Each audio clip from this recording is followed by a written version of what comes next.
Hello, guys, and welcome to London is Ours. Now, it certainly isn't ours this weekend, but the boys here are also going to be telling me that London is there. So we'll let them battle it out this week because we've got nothing to brag about. But my name's Nicky Hawkins. I'm from West Ham Fan TV. I'm here, as usual, with Lee Judges. He's over that way from Lee Judges TV. How you doing, Lee?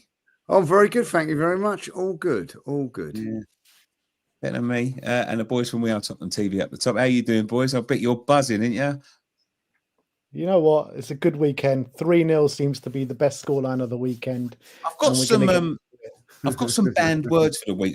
We're not going to mention Cudas this week. If you mention that, you're going to be chucked straight out the stream. So, yeah. I think it's going to be hard to not mention it because what a brilliant performance. Yeah, for someone who doesn't want to mention Cudas, your fan base seemed to mention him a hell of a lot this weekend. That's all I'm saying. Couldn't get his name out of your mouths. It is what it is. When you see a pile of shite, as you see at Sunderland that I did, you're always going to mention someone that's doing well up the road, I suppose. But there we go. Look, we're just going to be going through the results tonight. Nini ain't turned up. I think he's just embarrassed himself. So we'll see what happens with him. We've had no contact from him, so we don't know where he is. We don't know what he's doing. He might join the stream later. We don't know. But if he comes in, we'll see about our. We'll go over our predictions that we've done on. Was it Thursday or Friday? Friday. Friday. It was Friday. Yeah. Okay. Yeah, we'll see the prediction we've done on Friday and see how we're done there. But let's go. Let's start with the game of the weekend and give our opinions on that. Let's go with the Arsenal Man United game. Arsenal come away 1-0 winners. Tetchy game though, Lee. Wasn't quite as convincing as you'd like it to be, I'm sure. No, it wasn't the game of the weekend, was it? By in terms of the teams that were playing, I think that you would be able to call that the team of the week. Yeah. Like, listen, as I said just before we come on, that's the beginning of the season. Man United fans right up for it. You know what I mean? They actually thought they was going to win the game, and were going into the game confident. It just shows you what a couple of signings do. That they was really. I've been to Old Trafford the last sort of. Couple of times at the back end of the season, and they've been a little bit down, and Old Trafford ain't been the sort of nice place to go as far as atmosphere is concerned. But Sunday, like yesterday, they was really up for it. The Arsenal fans were up for it. It was a really good atmosphere inside the ground. And listen, at the end of the day, Man United huffed and puffed, and didn't really do. They done well. Listen, they're a much, much better team than what they were last season, and they're going to get better with that front three. Cunha was good. I thought, to be honest, when I looked at it, lots changed in their midfield, and if I'll be really honest, I was a little bit disappointed. I think that they won that battle as well. If I'll be really honest, they seem to get a little bit more space in there and everything like that. But we got the goal, and no one really knows what sort of happened after. I think, because we got the early goal, it may have changed the tactics a little bit, and we took a leaf out of the old Spurs book, score and defend, and bore the arse off everybody and get the win. 1-0 to the Arsenal League, isn't it? You wrote the book on that, didn't you, Spurs? Yeah, well, do you know what? I'm proud of it. You know what I mean?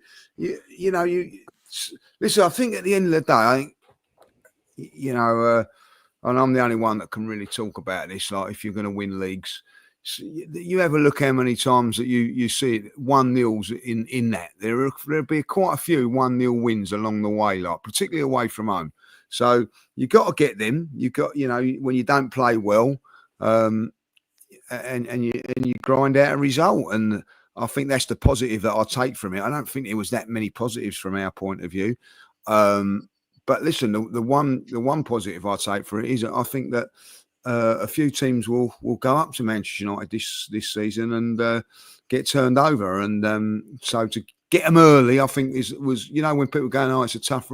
I think I'd rather be playing Man United now than in 4 or 5 weeks. What I see in that game, you know what I mean.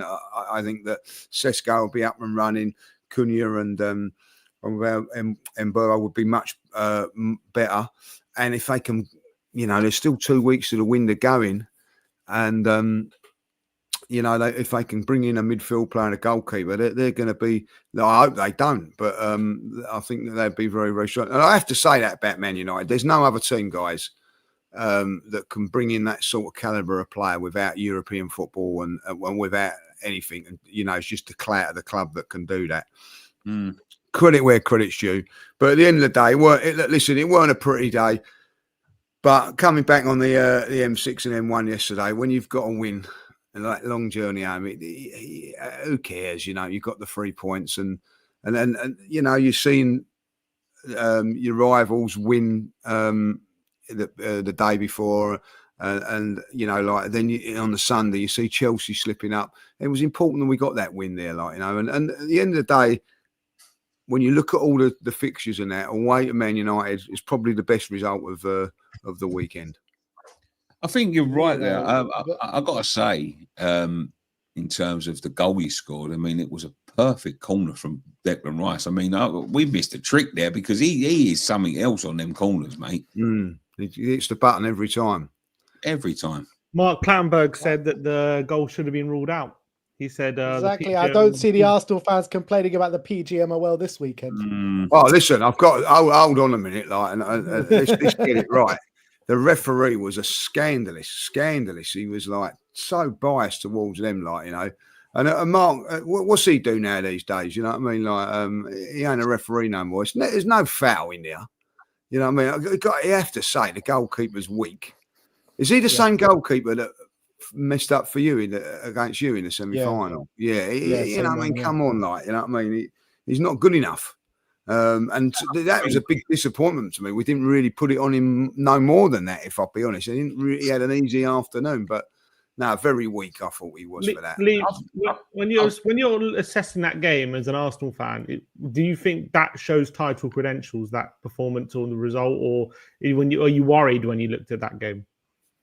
Performance-wise is a bit of a worry. I've got to say that, I didn't really see anything that really excited me. If I'll be honest, the front three were very, very quiet.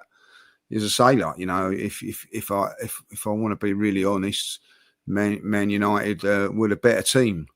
But it's the first game of the season. I wouldn't. I'd say at the end of the day, let's see what goes on in the next couple of weeks. But that's a good result for us. And listen, I think in 2 or 3 weeks' time, if we have beaten Leeds and got something at Liverpool, you ain't really looking at that, So I'm not convinced the way we played. I'm certainly not convinced. But listen, the way I look at this is that that's 3 times we've gone to Man United now in the last 3 years and have not played well.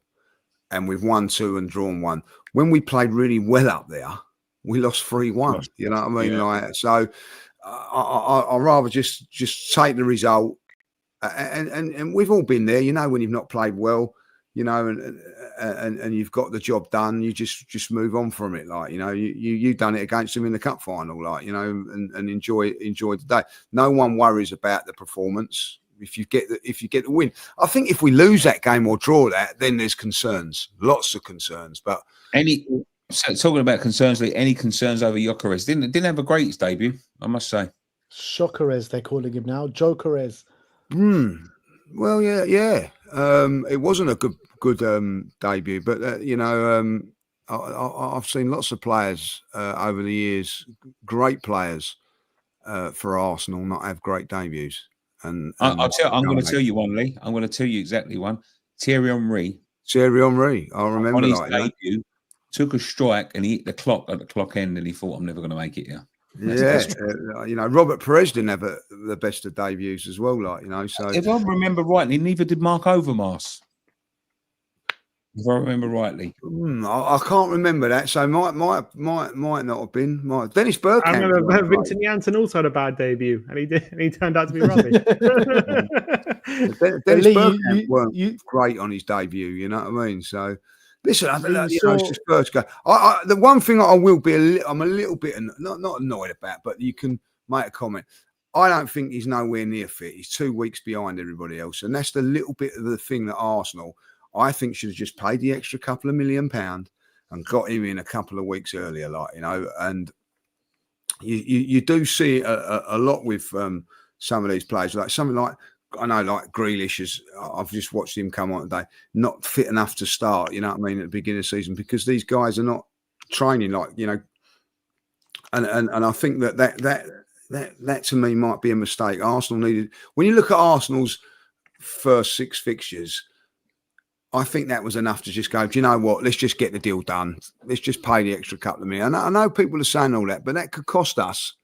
You know, because he's not up and running. Listen, there was good things that he looked good like doing, but at this moment in time, that 60 minutes will do him better than what he's done in pre-season with the friendlies and the training and all that like that. Because you can't beat a competitive game.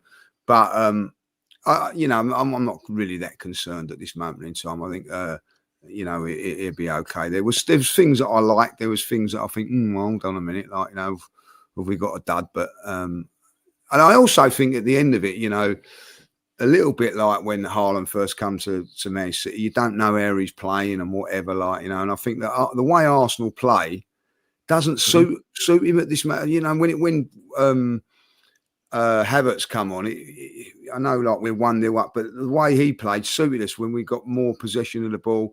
I think Arsenal are going to have to tinker with that a little bit more, and that's my little bit of a problem. Don't be tinkering too much and going away from what we're good at, like, you know. So I think that's just familiarity.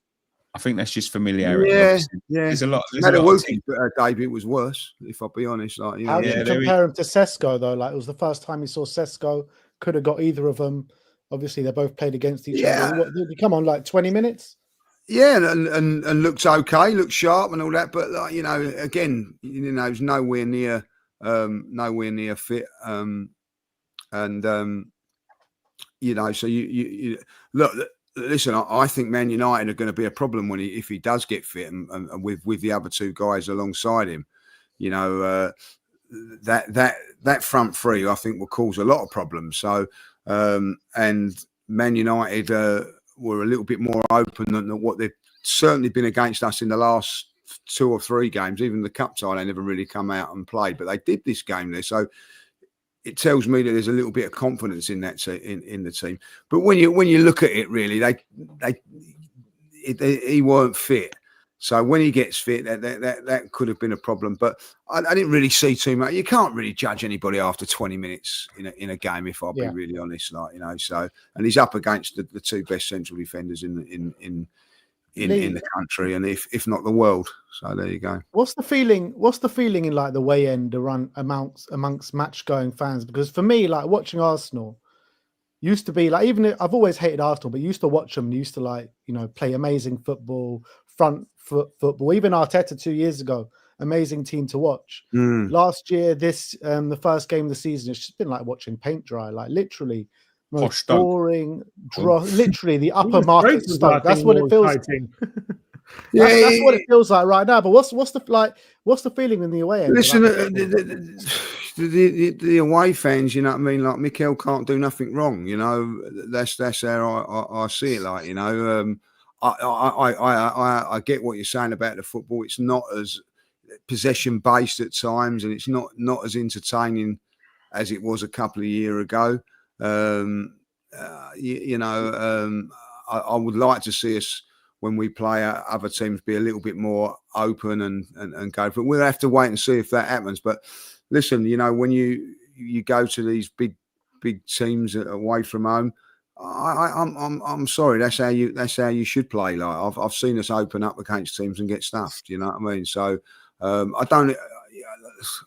You know, like, we played an entertaining game against Man City in the first half when we was 2-1 up. When obviously had to dog it out in the second. But yeah, you know, the Liverpool game was good last season, but, you know, a little bit too open. I don't know. At this moment in time, when you've got to go to these teams, you've got to perhaps be a little bit more like that. But yeah, I'm not.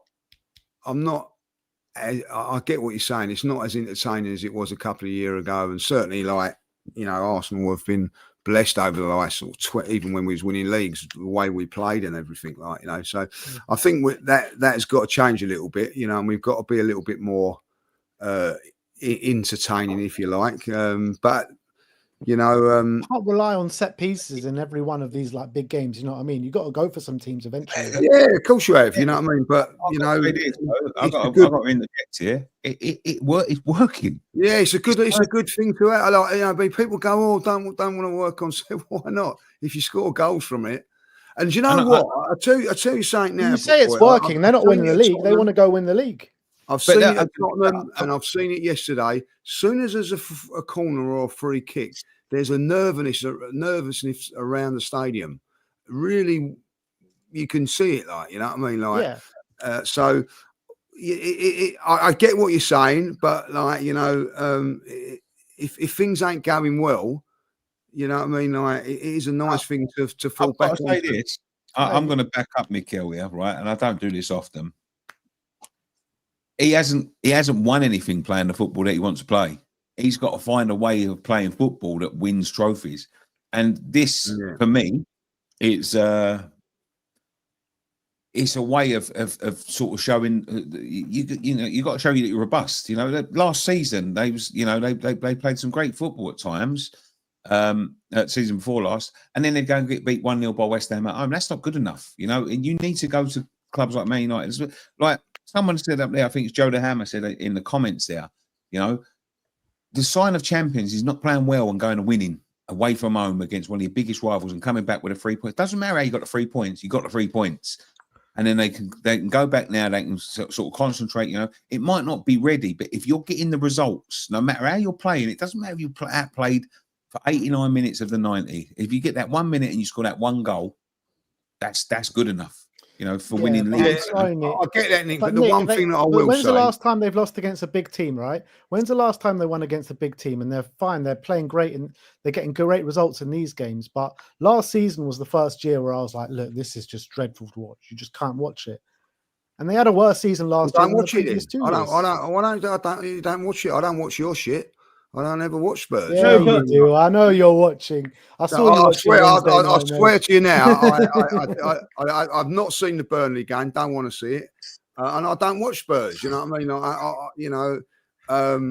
Unless I think they're going to lose, I'm certainly not going to watch them when they play against Burnley. But I get what you're saying. Listen, the one thing that I will say about it is I watched Liverpool, and I didn't think that they were great, and I haven't really seen Man City. I only watched a little bit of it. But they look like they score goals a lot easier than us. We make it look a lot harder work. I'll give you that. But we're playing Man United first game, so you have to take that into context. This is a different Man United to the team that we played that were about last season. Let me tell you that now. I agree. So that I will say. I think teams will be a little bit. Not shocked, but I think if you go at Man United thinking you're going to have it's going to be a fill your boots time. I don't think it's going to be this season. I really don't. I'm not saying I was impressed with them as like, wow, they're going to be challenging for the. And they're not going to be such a pushover. That's what you're trying to say. Yeah, exactly that. It was getting around Trafford. Sorry. No, it's all right. Cast your mind back here. Remember the start of last season, right? You're having some very similar performances to what you saw on Sunday. You beat Villa away, you beat Spurs away, very unconvincing performances, but you just getting over the line. And everyone was saying, sign of champions, not playing well, but getting the result. You got some really good results away from home without playing well. And you're relying on set pieces and things like that. But then that dried up. And then all of a sudden, there are some games where you just can't, you're not scoring from set pieces. I remember Everton at home, you drew 0-0, and all of a sudden you started drawing a lot of games. And these performances, if you don't cut them out and start actually playing well, they will catch up with you. So 100%. And, that's something that we're going to have to address. But at this moment in time, it's only one game. So, but I take that on board, and a lot. You barely created a chance apart from you scored the goal, but you barely created much, did you? No, that's got to be a concern. Well, yeah, it will be if we don't win, but we've won. So why should we let it worry? Because these performances is what you saw last season. Last season was a real step backwards in terms of. Not really. I didn't see that last season at Man United. We drew at Man United last season, so. No, I was saying in general. In general, I'm saying in the way general, these kind of performances- performances, we saw a lot of this last season. These kind of but performances. you know, like you used, you know, like it's a different season now, isn't it? Like, you know, I see Spurs lose 22 games last season. Like, No, you know I what mean? understand that, but right, you've signed all these players, and the hope is you're going to like be a Yeah, they're better going to team. take a little bit of time to bed in. You know what I mean? Like, don't you know? Like, I'm just sowing the seeds of doubt. I'm sowing those seeds. Zubimendi looks because their new signing got off to a good start against Burnley. Zubimendi looks good. Like, you know what I mean? Listen, you can't, you know, like I'm not even going to go to you know, like overboard about that you beat Burnley at home or we've beaten Man United away. You don't really know what's going to be here at the moment. Like, you know, I don't really know how good Man United are going to be, or like, from what you're saying, it might be that they end up 10th, 11th in the league, and you're thinking, wow, we should do a lot better there. Like, so I get that. But at the end of the day, like, you know, I'm not too. I get what you're saying. There is concerns because I don't think we was great in pre-season, the way we played and all that. If I'll be honest, I don't think that we was great. And it's not these sort of games that are going to mess us up. It's those the games against like, you know, like for instance, we go and beat West Ham. Sorry, Nick, don't want to say that horribly. Like, you know, we beat West Ham 6-0 or 5-3 or whatever it was away from home, and they beat us at home. We've got to get that side of the game's got to be right. So it'll be very interesting to see what happens against Leeds.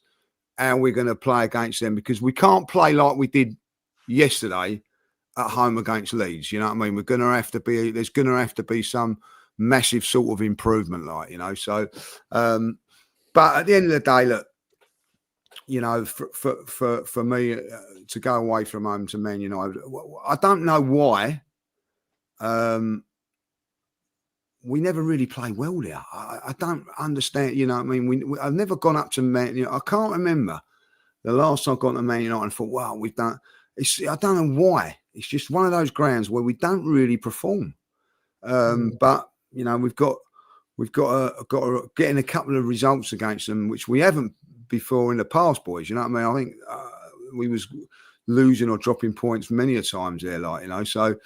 Listen, I'm taking the positives from it, but I get what you're saying. Like, you know. Do we think it should have been a penalty on Cunha near the end? Oh, Stonewall penalty, like, you know what I mean? Like, do you think it was? You know what I mean? Don't be so stupid. You know, it ain't a penalty.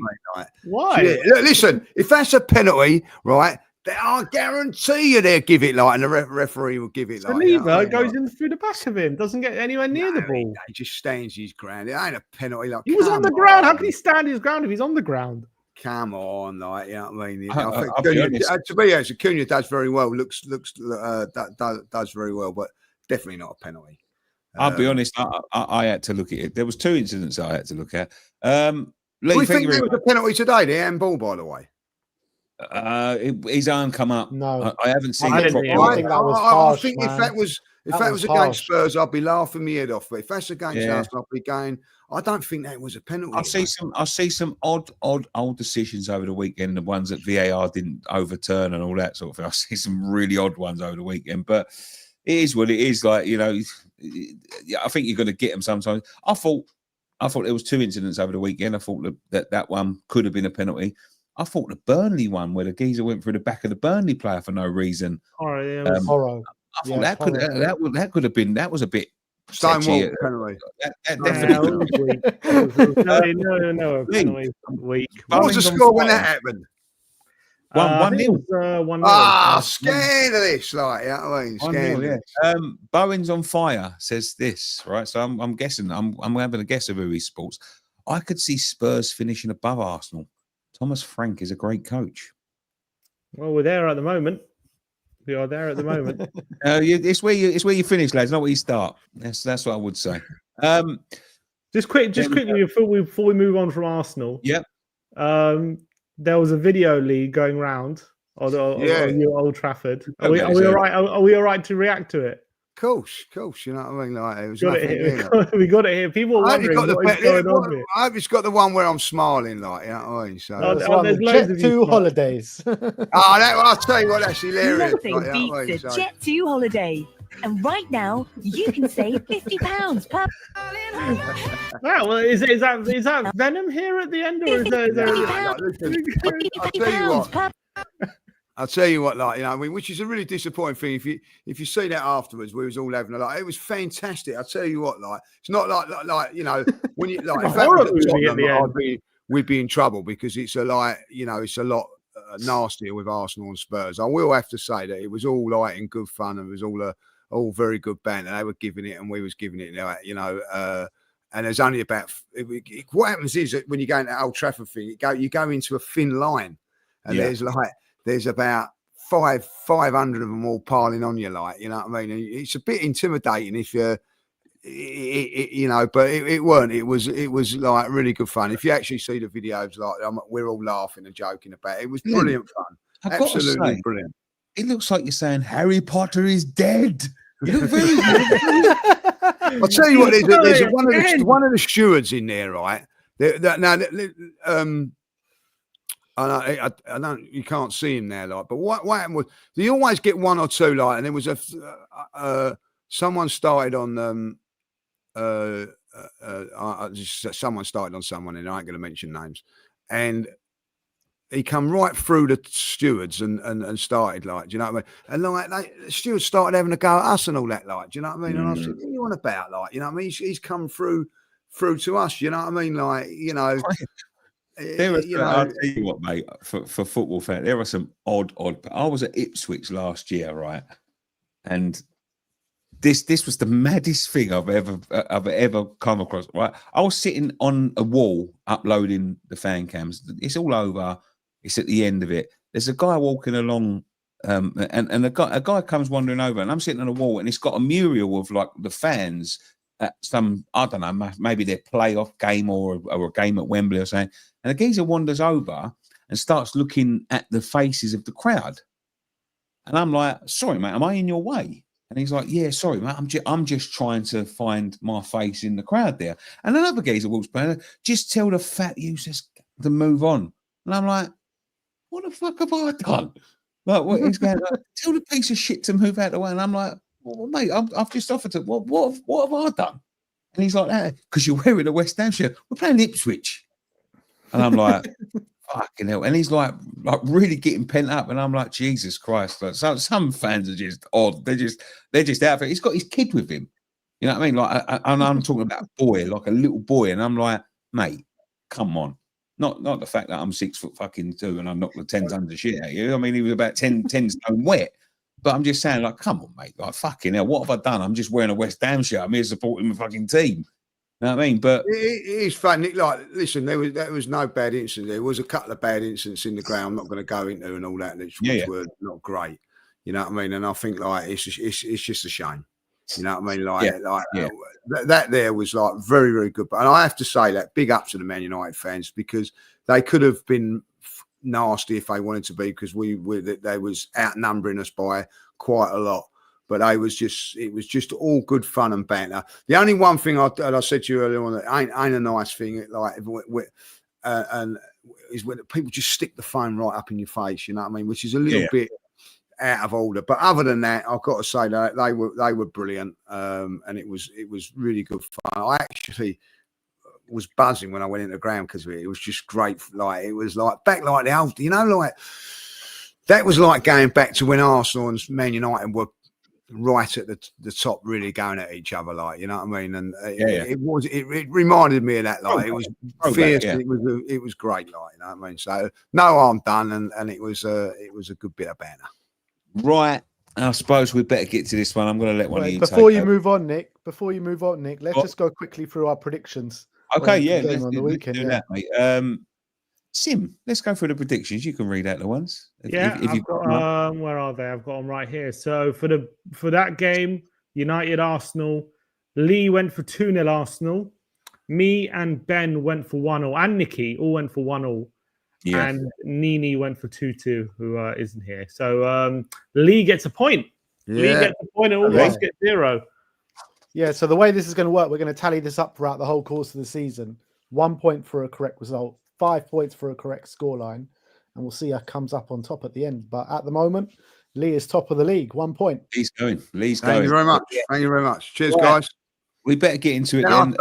Can I stay there? Yeah, we'll see. I'll tell you where we might be staying at the bottom of the league because West Ham had a terrible afternoon. Boys, I'm going to let you start sort of asking me questions because I'll sit here and I'll sit here and take it. Yeah, Well, but bad day. Yeah, you faced newly promoted Sunderland, who've signed lots of players this summer.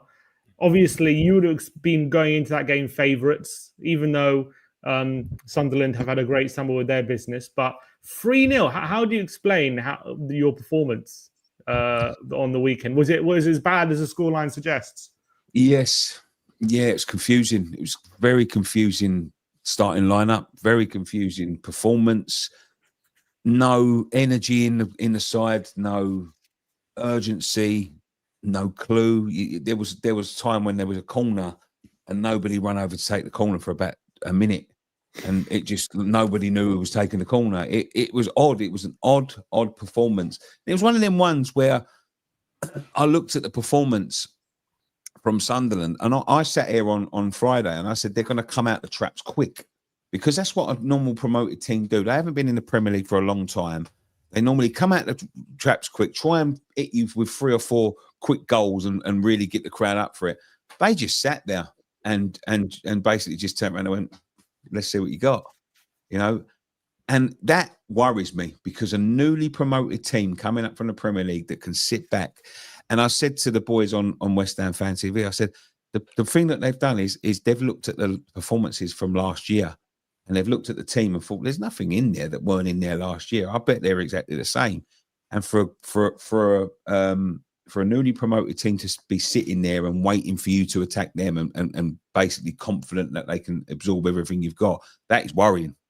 That is worrying. And they played it to a T because we sat there, we done nothing. And every time they got the ball, they tried to counter-attack by doing something different. And then as soon as they found the thing that worked, they done it twice and buried us. And that was it. We had no answers. There's nothing on the bench coming off the bench. The midfield was, I mean, we've got a young boy called Potts out. We're desperate in midfield. I mean, I'm dreading playing Chelsea on Friday with what I just see in the midfield. Because you're talking about Chelsea, and Chelsea, they've got one of the best midfields in the country.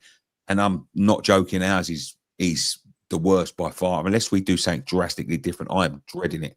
We will get overrun, we will get overpowered, and we'll end up collapsing like we did there. It was an awful performance. It was an awful managerial decision. It was an awful managerial performance. The only good thing about it was the fans, and the fans stayed with them to the end. But good luck to Sunderland. They've done their homework. It's not hard to do homework against us. You know, it's a couple of simple math equations, and you've passed with flying colours when you're playing us. It looks like you haven't got to do a lot of homework to beat West Ham United at the moment, because we do the same thing and it never works. So, yes, poor, and I am concerned. Seriously. I was looking at the lineup and I'm thinking, this Guido Rodriguez guy, I mean, every time I watch him, he's absolutely shocking. And you've got Edson Alvarez on the bench, right? Yeah. Who you said, last stream, he's going to be an important player for you this season. Yeah. And now I'm hearing you're about to sell him. To sell him, yeah. But this is the problem, right? We're also about to sell Guido Rodriguez. I don't see why he was playing. We went into a game last year and we had that exact midfield, and it's got no legs in it, And everyone said we obviously lost the game, and everyone said we can never see this midfield again ever. Like this midfield, like if another manager picks that midfield, we must have literally no one left to play. It'd have to be that sort of situation where you see this midfield, and you're starting the first game of the season after a summer transfer window, and you've got that midfield. Sunderland must have been rubbing their hands together. This was perfect for Sunderland, and Sunderland would have seen our performances from last year and would have sat there over the summer hoping that the same West Ham turned up. Because, it's one of them ones where you sit to yourself, we could really upset these here. We could get off to a good start here because they weren't great last year. I know they've got some good players, but if they're not on the ball and they play that midfield, I think we can get the better of that midfield. This is exactly what they've done. And it's concerning, Guido Rodriguez should not be nowhere near a starting lineup in the Premier League, let alone for West Ham, who you expect to be at least mid-table this year. And Go on. You wouldn't want to No. go to one of those teams, though, guys. Was you? I like, watching the Leeds game today. Mate, I'm telling you now. I'm telling you now, Lee. The way they set up there, right? If they'd have set up against anyone else, you'd have beat them. I'm telling you, because they just sat back. If they'd have done that to Tottenham, what I see from Tottenham in the weekend, you'd have hit them for 3 or 4 in the first half because you've got that talent in the minute. Done that to Arsenal, I think you would have been 4-5-0 up because you've got that talent in the minute. West Ham just didn't have the. I mean, we're literally sitting there on the 85th minute. We're 2-0 down, and they're passing it around the back. I really didn't understand. But you've got a front three of Bowen, Paquetá, and Fulkrug, They some were all talent fucking there. shite. But then they wasn't even playing that formation. They was playing with Bowen and Fulkrug up top. Paquetá playing behind. Paquetá was poor. And you had Bowen and Fulkrug. I think Fulkrug looked handy, but they was both doing the same job. And because we've got wing backs, bear in mind we're playing Sunderland, yeah? Because we've got wing backs, there's nothing coming into the box. Fulkrug is a box player. You get the ball in the box, he's going to do well. There's nothing coming in. It was odd. It was very odd. Yeah, well, what I saw from the highlights, it seemed as though unless Bowen was doing something, you pretty much had no one able to create or do anything. Yeah, it like that. You know what I mean? Like that. And with that midfield, you're gonna struggle again. Big distances between everyone. You know, when we go into the attack, because we're so focused on how bad we are at the back, and I think he's just trying to compensate by just packing it out. When you go forward, you've literally got 3 players, and they're all doing different things. They're not on the same wavelength. And Paquetá's a good player, but if that is how we're going to play with Paquetá, because I've heard a rumor that we set up without Paquetá, and they trained well for the week, the team, and then last minute he decided to put Paquetá back in and completely changed the formation and the way that the team was playing, and that's obviously affected something along the way because. Was that back 3 something you playing in pre-season or just that was that new for this game? It was, and they're all shite. All 3 of them. They're all shite. Tadebo's supposed to be a really good player. We were really impressed with him before. No, you know what? I think he's got it in him, mate. But I think he's playing with another load of shite. The goalkeeper had a fucking awful debut. I was going to mention the goalkeeper. You worried about him? Because I thought goal 1 and goal 3, especially goal 3. That's a bit of a howler. Yeah, it was a definite howler. Goal 1. Maybe you could get it, but I thought it was soft. I watched it go in. It looked like it trickled into me. And then people were saying he's not good with his hands. I mean, he's a fucking goalkeeper. If you're not good with his hands, what the fuck are you good at? You know what I mean? So I think Potter's brought him to play the sort of Edson Alvarez, the what the fuck's the fucking Edison, that sort of Allison role where they play with their feet. But I'm not a big fan of that. You know, if you're a goalkeeper, you should be able to use your hands. If you can't use your hands, you should be playing out on field. So I think he's brought him in for that. There was bits of it, you know, early on he made a good save, and there was bits of his kicking that could have been improved. But in whole, he was sort of calm in possession. And as I said, there wasn't an awful lot coming at us. So maybe it was one of them ones where he could have done with a few more touches in the first half. You know, there wasn't a lot coming at him. And, you know, he's fucked the first one up and then he's fucked the third one up. But, you know, in terms of debuts, it is a bit of a nightmare, you know, and we were sitting here last week saying we needed to, you know, replace Areola because of the same thing. And he's just done exactly the same thing. I think he should have kept Areola in for the first game, to be quite honest with you. I think you should be giving a goalkeeper at least a chance to fight for his place because we do know Areola's a good goalkeeper. But he's made a few mistakes. If you don't give a geezer a chance to fight for his to fight for his place, I think you at least at least give him the first game when you've just got the geezer in the week before. But it is odd choices in my opinion. But you know, Nicky, I said to you when we did our first stream with Potter, the form he ended the season on last season. If he gets off to a bad start, are people going to start to question him? And you said no, but I watched your video. And you are already starting to question him. No, I've got to because the problem is with that there is that I know he hasn't got a lot to work with at the minute, but there is better there to work with. There is better options there to work with, and the why you would come in and pick a player that is going to be going next week to be starting over a young kid that you're hoping to bed in for the future. We've played him all pre-season, this kid. And he never put him in. He never even put him on. You know, and I find that odd because he also played Irving, who's meant to be going to Celtic. I find that very strange. And when you get to a point of that, you've got to start to question, like, what are you doing? It doesn't make any sense. Like, if a player's going, it's not like he's, you know, it's not like he's a geezer that's been with us 10 years and he's saying goodbye to the fans. This is a geezer that no one fucking wants to see in the midfield. And he's putting him as a starter in the middle. It's odd. It's strange. And then when you start to do things like that as a manager, you've got to start questioning him. What the fuck's he doing? The worrying thing, Nick, is that as you said, you got Chelsea on Friday, you know, and then Nottingham Forest away the following week. And then it's obviously the international break. If you was to lose at Chelsea at home, you know, that Forest game, you know what I mean? Like, that's going to put a lot of pressure on, I'd imagine. Like, we're anywhere near Forest either, mate. I'm going to be honest. We're nowhere near Forest. Forest are making moves again. I thought they was brilliant, what I see of them yesterday, by the way. Yeah. Yeah. Do you think they're in a relegation battle, Nicky? Absolutely. Really? Absolutely. No, not even a question. I don't think it's a question, no. Unless something drastic happens in the next couple of weeks and we bring in at least 2 very good players, I can't see how we how we're not in a relegation battle. Do you think there are 3 worse teams than you? No. No. Really? No, you think we're going down? No, it's only been one game. I know it's been one game, mate. And as I say, it's early to judge, but you're asking me a question. Is there 3 worse teams than you? I can't see 3 worse teams than us.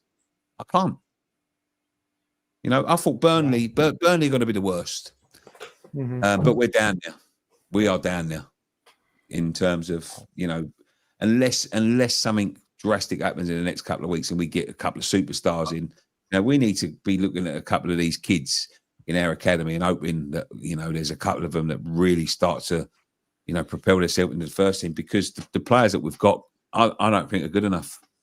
I'll just look. You know, having said by the players that you've got, right, that are not good enough, then does it rely on Potter, or does he need to get more out of them, or does the board? Well, is it rely on the board? More out of them, as I said before, the baffling choice on Monday, and you know, and I did say this about Potter as well, and I was having this sort of discussion on a calling show I done earlier, and we were saying about, is it Potter, and people saying you're letting the board off, and I'm like, if Potter has come in and the board have told him lies and they're not giving him what he wants, wouldn't he just be better to just quit? He would just quit, wouldn't he? Well, he's not going to do that, no. But I'm just saying, like, he would be better for his reputation to just quit. I said this, if you go and work for a company and they said to you, like, you know, you're a carpenter and you've got this beautiful workshop and you've got all this space and you've got all these benches and you've got all these top tools, and then you go into work and you're working in a shed and using fucking the back end of a screwdriver as an hammer, you're not going to be able to do the work, are you? So what would you rather do? Give them substandard shit that you're pumping out, or just turn around and go, you know what, this ain't what he fucking said was in here. This ain't what he said was available to me, and I'll just walk away. Because I would. That's exactly what I would do, because that is going to be. I think David Moyes was, I think David Moyes is a very good manager, but I think he was a little bit, guilty of that when he went to Sunderland and then went to Spain. I think he got promised things that weren't there, and he couldn't do anything. And I think his reputation was highly damaged. You're more likely not to get a job by sticking around and fucking, trying to make chicken salad out of chicken shit than you are, just walking away into like Lopetegui did, and like going in there and saying, well, you told me I had 50 fucking million pounds to spend and you ain't giving me nothing. I'm walking away. I can't do it like this, it's my reputation on the line. But yeah, I'm very worried. I am very worried. Just looking at the fourth game back, the first game back after the international break is Spurs. Yeah, we know who it is, Lee. Oh, yeah. Probably prime Barcelona for that one. No, yeah, exactly. Got to get your arse together. Mohamed Kudus back in East London.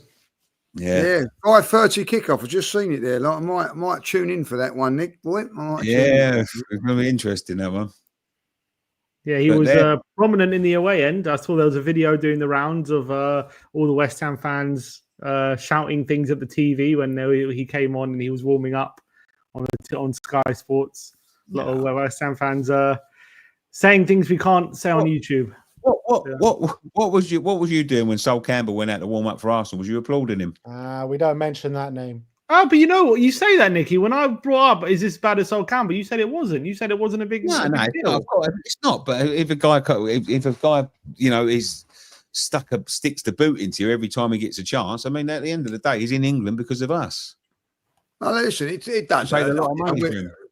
Man United fans give it with the Robin Van Persie thing, like to us all the time. Like, you don't. It's not nice, is it? Like when one of the players go, you know what I mean? Like, like there's a little bit more needle between West Ham and Arsenal now than there's ever been because of the Declan Rice thing. Like, so you don't really want to see one of your rivals take one of your players, and but it's happened with Cudas, and at this moment in time, he's doing well, isn't he? Like, I mean, and that's going to rile up the West Ham fans even more, like, So I don't think quite when he comes down here. Yeah, well, I hope so. Yeah, I think that's the least he deserves. I think it's the way he stuck his boot in. We never treated Cudas badly, in terms of the fan base. We never turned on Cudas. Cudas turned on us. He stopped turning up, and that's unforgivable. When you're going to listen, we're going to talk about whether we're rivals and all that. At the moment, we're not fucking rivals. We're nowhere near each other. Let's be honest. But I'm just saying, when you're going to a rival and you're sticking the boot in to your fans and your fan base at every opportunity, just to get yourself off to a good thing. When we didn't stop turning up for you, mate, you stopped turning up for us. We were supporting you all the way. You're the one that stopped playing fucking football. It just is. It does sting a little bit. It does sting. He had a very good game the weekend. I think you're getting a bit overexcited, to be honest with you, because I never said that he wasn't going to turn up for the first game. I'm just saying he won't be good by the fucking end of it. So I thought you got a bit overexcited over him. I heard all the songs in the concourse, can't start a fire without a spark. Mohammed Kudus, he hates the team from Upton Park. Yeah, we've heard them all, yeah. Come on. You know the lyrics quite well off by heart. Not bad, Nicky. He's watched it over and over again. It's not hard. They're not hard lyrics to fucking remember, are they? Come on. I didn't remember them. You've seen them more than me. You sing it more than me. So Spurs enjoy rubbing it in. Spurs enjoy rubbing it in then. Right, Oh, yeah. Until they accuse us of it being our cup final when we're simple, whatever. Nick, what do you reckon about the prospect of West Ham going down and Spurs signing Jarrod Bowen? You reckon that's a possibility? Jarrod wouldn't go there. I don't think his father-in-law would let him go there. He'd have to get divorced. Yeah. No. Who fucking knows? To be honest, at this point, I don't know. You could sign him in January. The way our chairman is. But yeah, I'm just going because last time you went down, the last couple of times you went down. It's true. You got your best player both times, I think. Defoe. Yeah, they've always took players off of West Ham. Carrick. Yeah, Carrick, Defoe. Canute. Got previous. Canute was top. Canute. You know what? He's one of the players I missed the most, man, because we signed him and then we went down the season after. But I thought Canute was one of my favourite players when we played. When we had him, he was fucking quality. He could trap a cannonball on his chest, that geezer. Honestly. Yeah, we let him go too early as well. Yeah. Sevilla got the best out of him, that's for sure. But yeah. Did Callum Wilson come on? Did you have to pay your $90,000 a week? Yeah, he did as it happened. I bet Sullivan was screaming. But yeah, he did as it happened. So yeah. $100,000 in the bank for an header. He must have already get 5 minutes. He's like, all right, I need to get on. He's always banging on. Get me on. To be fair, he put himself about a bit. He was trying. I think he was trying to rile people up, and he probably had the best chance of the half. We had one shot in the second half, and that was his. And header, and a very good save. But yeah, it's shite. To be honest. Right, let's move on to Tottenham then. Let's get around to Tottenham. The predictions. Nobody predicted a Sunderland win, I'll tell you that. Nobody. No, I think we all said I said 2-1, that's for sure. Let me check what we Lee all said. said 1-1. 1-1 Lee. So Lee was the closest. Ben said 2-2. So he's pretty close. 2-0 said Sim, 2-1 said me, and 2-1 said Nini. So no one got a point for that Giving one. So West Ham way Sim too had much the- credit. We gave him way too Sim much had credit. the most yeah. convincing West Ham win out of everyone.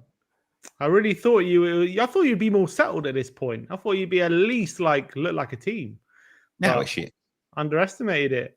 Yeah, Overestimated it. Completely Yeah. overestimated West Ham. I think like it was all. I did say that was always going to be a tough game for West Ham Sunderland. They was going to be up for it. I remember going up there a few years back when Robert Perez, well, more than a few years ago now, when Robert Perez made his debut. He was on the bench, and it was a tough place, and they was the atmosphere. Because that's the thing. I think that they're buoyant, and the fans. You know what I mean? It's the first game. You know what I mean? They weren't, no, Lee. They was very quiet to start Really? with. They was quite nervous. Yeah, it was weird. They didn't start livening up really until they scored. And I just think it was like. So you had the opportunity to nail it, and you didn't. Absolutely. The opportunity. If we'd have put our asses in gear in the first half, if we'd have had someone sort of like running the cogs in the midfield, we could have scored a couple of goals, and that would have been it. There would have been no way back. But we didn't, and we haven't got it. That's the most worrying thing. That it wasn't like you're coming out against the wall of noise. They was very, very quiet. Very quiet.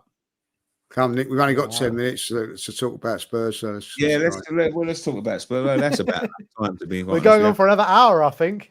Oh God! No, I've got to get to bed. Come on, hurry up and get it over and done with.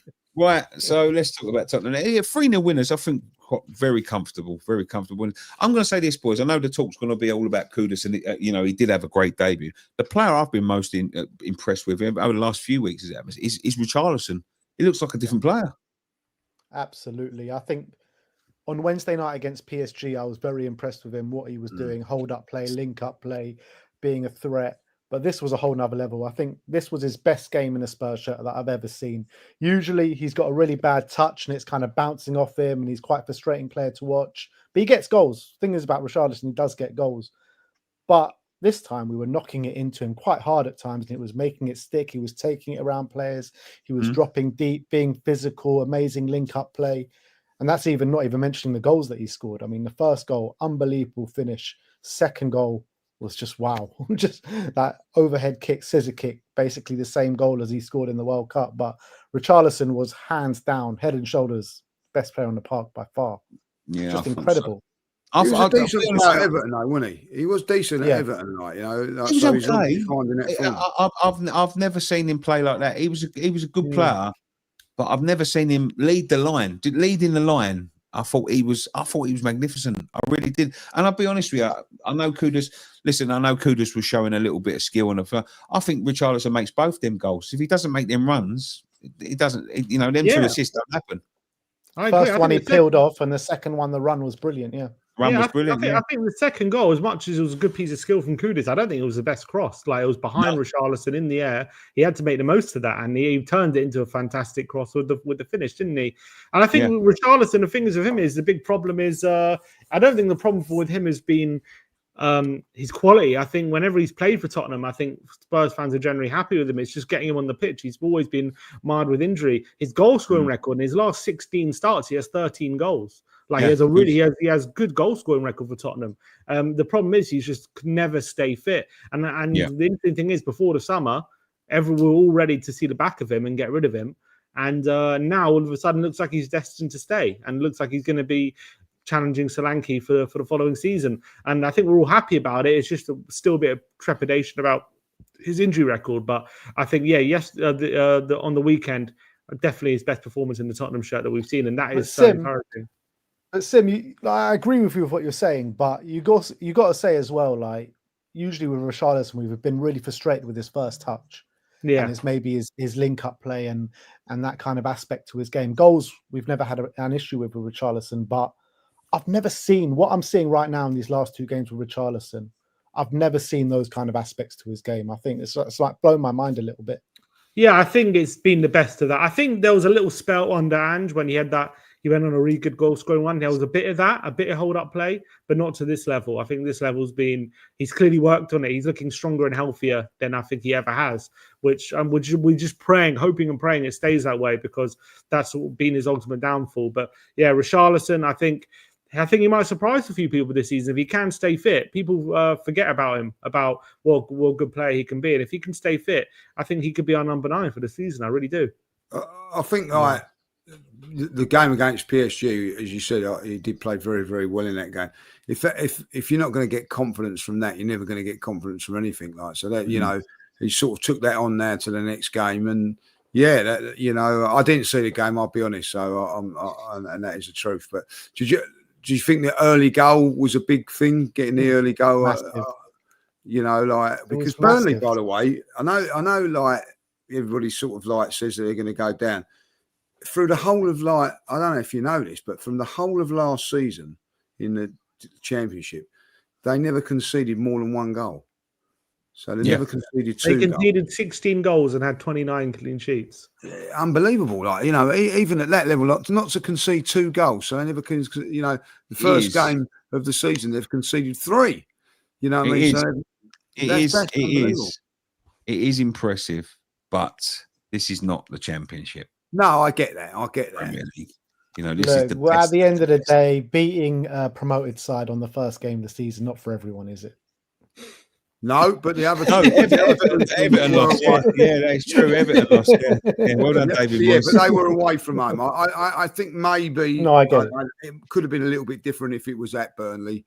I don't know. You know what I mean? But they looked at that Burnley and go, "Oh, we'd have liked a home game in the first one." To go away at Tottenham was always going to be. Listen, it's the banker of the weekend, wasn't it? And it turned out to be that, but.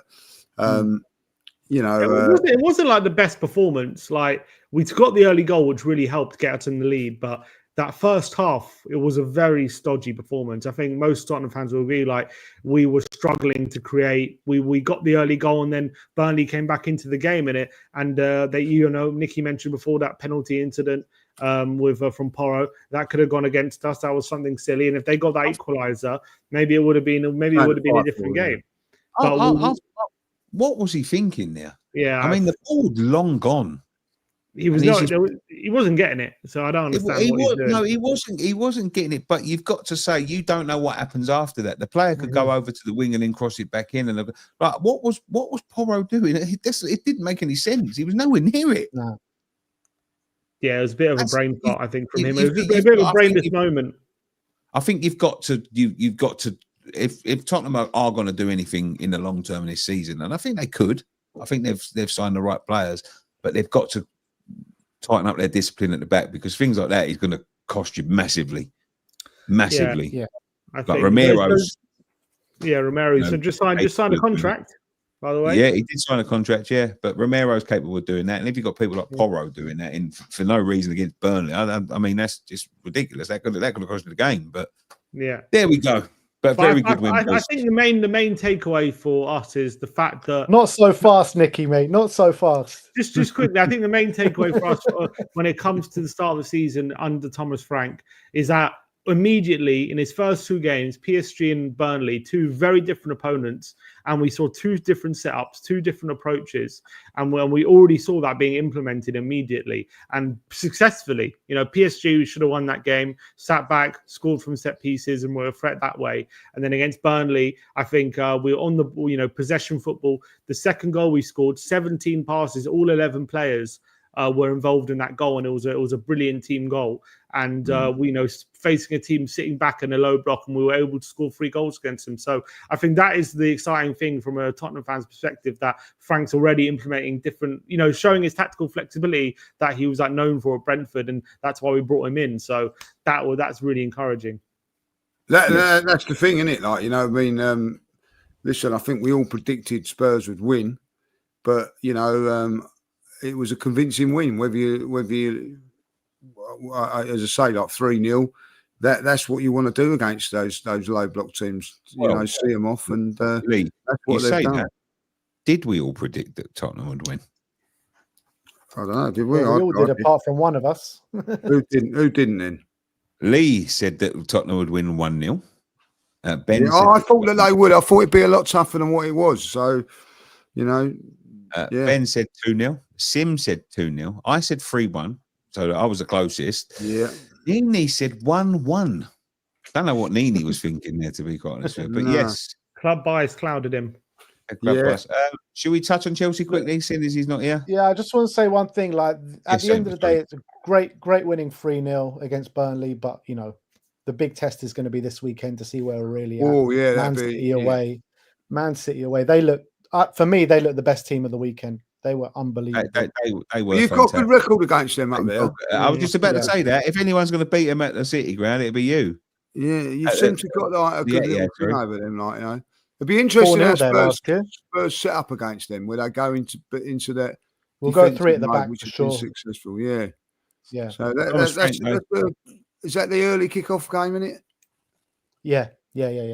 We're playing on Friday night, by the way. Yeah, I might watch you on Friday night, but I certainly won't be watching Spurs. I'll be travelling. You know what I mean? So, but I think that that'd be a good game, Man City. I think like, yeah, I think that'd be a good game. Who have Arsenal got? Oh, Arsenal got Leeds this weekend, don't they? Yeah, 5:30. So like, I might be able to catch the second half.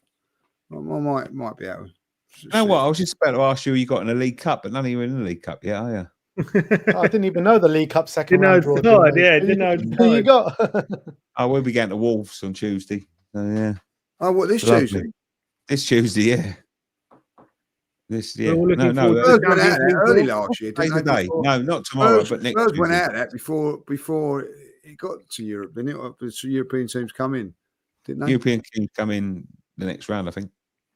So did I'm Spurs sure go out in that's this round last all the year? way, Didn't isn't they? No, What's we got to the quarterfinals, didn't we? Well, the League Cup Yeah. semi-finals. Semi-finals, yeah. What, this year? Semi-finals. Yeah, we lost to Liverpool, didn't we? Last- 4-0. yeah, Oh, yeah. Was it the year before? It must have been the year before then. Like, yes, you did. You Yeah, we to lost on Liverpool, penalties to Fulham, yeah. That's right. Yeah. That was in Postecoglou's first season, wasn't it? Like, Yeah. Oh, Wolves, there's a Wolves fan in the thing. He said, League Cup, blah, hopefully we lose. Well, I hope you do lose, mate, because I'd like to have a cup. Where's that at? Wolves or West Ham? What's that? Where's that It's at? at Wolves. It's at Wolves. Blimey, that ain't easy. You ain't got an easy little start, have you? Got a bit of a tricky start. Yeah. Every game's a tough West game. Ham at the moment. Yeah. It wouldn't matter if we was playing a dog and duck up the road there, Lee. I think we struggle, but yeah. So that's 2 to Lee. I think I've got 1 point, and the boys have got 1 point each. Then going into the last game, Lee ain't here, so we're just touching it quickly. Chelsea. What did you make of Chelsea, boys? I thought they was shite. Yeah. I mean, you got to talk about the free kick and the goal. I mean, I don't understand why that was disallowed. That was a bit of nonsense, to be honest. I was looking back at it, and they were saying about the Payet free kick. If that rule was implemented there, the Payet free kick against Crystal Palace would have been disrupted, and they were saying a load of bullshit. Is this the new rule? Is the new rule that done this, wasn't it? It's 2019, so it's not even that new. Yeah. Apparently, you're not allowed to stand in the wall. Is that right? Every free kick, it happens. Like every free kick, you go back to watch every free kick that's scored, and there's a player within a meter of the wall. So I don't understand why, in this specific occasion, they decided to pull it back from VAR. I think it's something weird's going on. Why now they're implementing this rule where before you look at any free kick that's been scored in the last year, I guarantee there's a attacker within a meter of the wall. Guarantee you, it's ridiculous. I never knew that rule, by the way. When's this rule come in? 2019. 2019. I never knew it. I never knew it either. Never penalised. It's the first time they've ever penalised it. First time they've ever penalised it. You've got to be a metre away from the attacker. So, like a Crystal Palace player was a metre in front of the goal, then, or something, in front of the ball. No, but I mean, you have to be a metre away from the wall. It doesn't make sense. But no, that doesn't make sense in terms of an attacking team. How have you got an advantage if you have to stay away from their defence? I don't see how that's an advantage. You've got the advantage. They've given you a free kick on the edge of the box, and you can't go near their wall. It doesn't make any sense. It's nonsense. I mean, a wall. I mean, you don't even have to have a wall, do you? Let's be honest. A wall is just something that we invented. It's not even a rule. It's not like you have to be a metre away from the penalty spot, which is there all the time. So what they're trying to stop though is that pushing. Then that's pushing the wall. But that's the wall to be stronger. That's a goal for me. In my opinion, that's a goal. It's the first time they've ever penalised it. Why is that the first time they've penalised it? Does it come against a team that's worth $1.2 billion or whatever it is?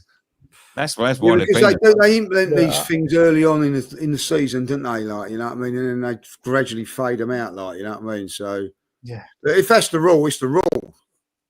So no one's going to get a goal disallowed for that for the rest of the season. I guarantee. Yeah, I don't see how you can enforce a law where you can't be 1 metre within a wall. A wall is just something that's invented. You don't have to have a wall on a football pitch. I don't understand. This piece, all this stuff. You know, it's like last week in the Charity Shield or Community Shield final. The Liverpool Crystal Palace. The Liverpool goalkeeper clearly comes off his line. And they don't do nothing about it, like, you know what I mean? It's so obvious. But, you know, so it seems like they just pick and choose what they want to choose, you know what I mean? So just make a rod for their own back, don't they, like, you know? So we'll see if it happens again, like, because, you know, if it doesn't, let's bang out of all the boys, because, you know, I get what, listen, the rules are the rules, and you can see why it's been chalked off. If that is the case, they shouldn't be pushing the wall. But that's been going on here. Like in my day, it used to go on all the time. I remember things like that. Like, you know, you used to go around the back and hook the arms and drag the wall out of the way, didn't you? Yeah, you hook them down and put them down. Yeah, put them around. Yeah. That you know. So all right, they've stopped doing that. So fair enough. But listen, Chelsea, they've got to be disappointed with that, haven't they? I think they really pressed Palace in the second half. You know, I thought Palace were probably the better team in the first. Chelsea probably were the better team in the second. So I think probably Chelsea should have edged it in the second, but they just couldn't find the back of the net. No. Yeah, that's what it looked like. Did it look like to you guys as they was waving goodbye to the Palace fans? I didn't really see it. No, I didn't really see it. I don't think he did it? I think I didn't catch it all, but he was very... It was more about Gay than anybody else, wasn't it? Like, he sort of ignored the manager, didn't he? Like, apparently, I've read into that. Apparently, he had a drugs checkup or whatever it is, a drugs test after the game, and he wanted to get to it, and they made it look like it was an awkward confrontation, but he just wanted to get something out of the way. Apparently. Listen, if they lose their players, Palace, they look a really decent, well-organised team, don't they? Like, you know what I mean? Say that, Lee. Like, you know, is it the end of the era for Palace? Because they look a real threat at the moment. Yeah. You know, they've got a load of good stuff going on. They've just won 2 cups at Wembley on the spin. They go to Chelsea and they should have won. You know, the goal should have stood and they should have won the game. And it looks like they're going to lose a couple of their players. It's real disappointment for them, I think. Yeah. And I think what I would say on the bridge, I think we would, wouldn't we? Yeah, we would all take a point. But what I'm saying about them losing their players, they lost Michael Elise last summer, and everyone's like, they're going to be shit next year. Who's going to create them? Blah blah blah. Obviously, they still had Eze, but they went on and won the FA Cup. They won the Community Shield. So they recruit very well at Crystal Palace. So I think even with losing Guehi and losing Eze, it'll take them a step backwards for a little bit. But I think they'll recruit well.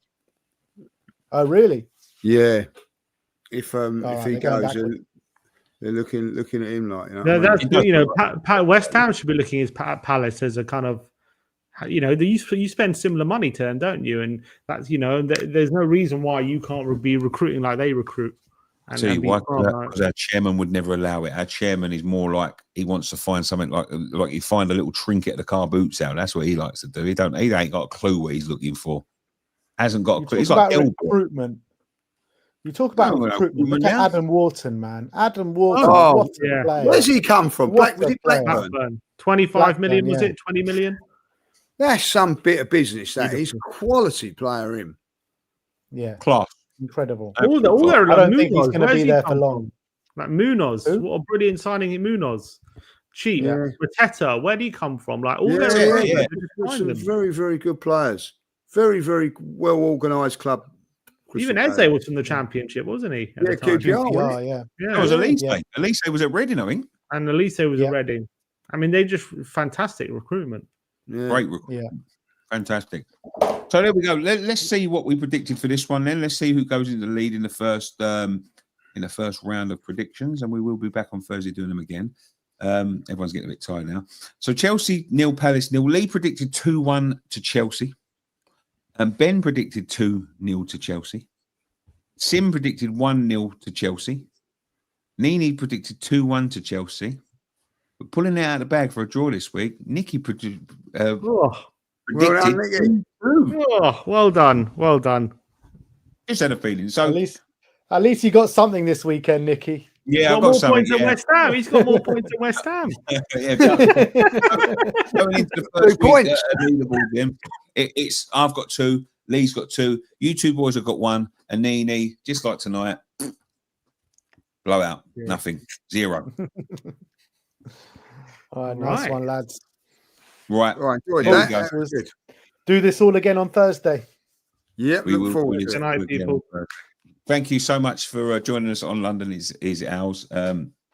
We'll be back London again is on ours Thursday. this week. Come on, London is is ours Tottenham this this week. Yeah, maybe we'll do a little feature and we'll have a little vote in the comment section. Who's in London this week? In London, I do believe it's Tottenham. Well, it could be Arsenal, could be Tottenham. But Hold on, what? Beating Burnley at home? They're going to take that. week. Take a look at the league table, Lee. Take a look at the league. Yeah.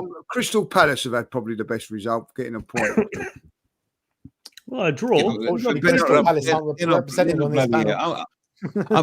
Seeing as I'm the host, I'm going to give it to Tottenham this week, just because I don't Come think the Arsenal result was great. The performance was great. The result was good. Performance weren't great, but Tottenham are up in the league, and they did convincingly beat Burnley. So I'm going to give it to Tottenham this week, but it could all change next week. But thank you very much for joining us at London is Ours. Again, if you're new around here, subscribe. I know a few of the West Ham boys are coming tonight. We're going to need your help, it seems, this season, boys. So yeah, please stick around, and please, if you're new around here, subscribe. Join us again on Thursday, and thank you very much. One thing left to say: we'll see you next week. See you Thursday. I'm tired now, boys.